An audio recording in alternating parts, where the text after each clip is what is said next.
اعوذ باللہ من الشیطان الرجیم بسم اللہ الرحمن الرحیم السلام علیکم ورحمۃ اللہ وبرکاتہ. I hope you all are doing so well and the best level of your iman inshallah ta'ala. اللہم نصر احوال المسلمین فی فلسطین، اللہم نصر المجاہدین فی فلسطین کشمیر. یا اللہ تعالیٰ ہمارے مسلمان بہن بھائیوں پہ فضل فرما اور آسانی فرما. آج میں نے قرآن پاک کی بہت ہی خوبصورت صورت پڑھی، سورہ المومنون، اور اس کی آیت نمبر 30 سے 60 تک ایک بہت ہی خوبصورت وعدہ ہے جو اللہ تعالیٰ ایمان والوں کے ساتھ کرتے ہیں.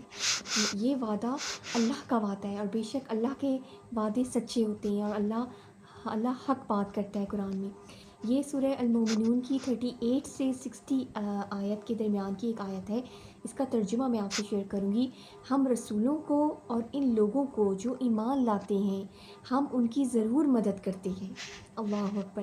یعنی کہ اللہ کی عظمت کو پا لینا یہ ان لوگوں کو نصیب ہوتا ہے جو اللہ کی قدرتوں پہ غور کرتے ہیں.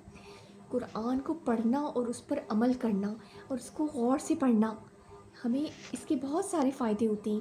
جو قرآن پڑھتے ہیں ان کو صبر اور شکر نصیب ہوتا ہے، یہ بہت بڑی نعمت ہے. جو قرآن پڑھتے ہیں ان کو اللہ تعالیٰ کی جو اللہ تعالیٰ خوشخبریاں دے رہے ہیں ایمان والوں کو، وہ سننے کی توفیق ہوتی ہے، اور پھر وہ خوش ہوتے ہیں، ہمارے دل خوش ہوتے ہیں کہ اللہ تعالیٰ اتنی پیاری باتیں ایمان والوں کے لیے کر رہے ہیں. اب یہ ایک سچا وعدہ ہے جو اللہ تعالیٰ نے ایمان والوں کے لیے رکھا ہے. قرآن میں اللہ بتا رہے ہیں کہ اللہ ایمان والوں کی ضرور مدد کرتے ہیں. اللہ اپنے رسولوں کی، اور جو لوگ سچے دل سے ایمان لاتے ہیں تو اللہ تعالیٰ ان کی مدد ضرور کرتے ہیں. اچھا، جو حق پہ رہتی ہیں نا، جو لوگ حق پر رہتے ہیں ان کے لیے 4 چیزیں ہیں جو ان کو اپنی روزمرہ زندگی میں ضرور کرنی چاہیے. According to Quranic point of view میں آپ کو یہ بتا رہی ہوں. نمبر 1 ہے صبر، یعنی حق پر ثابت قدم رہنے کے لیے 4 پوائنٹس ہیں. پہلا ہے صبر، دوسرا ہے نماز، تیسرا ہے استغفار، اور چوتھا ہے تسبیح. تسبیح کا کانٹیکٹ ذکر میں آتا ہے، تو وہ تسبیح یعنی کہ اللہ کی بڑائی ہے، اس میں ذکر ہے اور قرآن ہے، نماز ہے، یہ سب اس کے اندر آ جائے گا. تو 4 چیزیں ہیں: صبر، نماز، استغفار اور تسبیح. I hope it will enhance your knowledge. آج میں نے ایک بہت ہی خوبصورت حدیث پڑھی ہے، ایک بہت ہی پیارا ریمائنڈر ہے. یہ صحیح بخاری کی حدیث ہے، باب 13 قل هو اللہ احد کی فضیلت. اس سے متعلق حضرت عمرہ نے حضرت عائشہ رضی اللہ تعالی عنہ سے، انہوں نے نبی صلی اللہ علیہ وسلم سے ایک حدیث بیان کی ہے. یہ 5013 حدیث ہے. حضرت ابو سعید خدری رضی اللہ تعالی عنہ سے روایت ہے کہ ایک آدمی نے دوسرے آدمی سے سنا کہ وہ قل هو اللہ احد بار بار پڑھ رہا ہے. جب صبح ہوئی تو اس نے رسول اللہ صلی اللہ علیہ وسلم کی خدمت میں حاضر ہو کر اس واقعے کا ذکر کیا.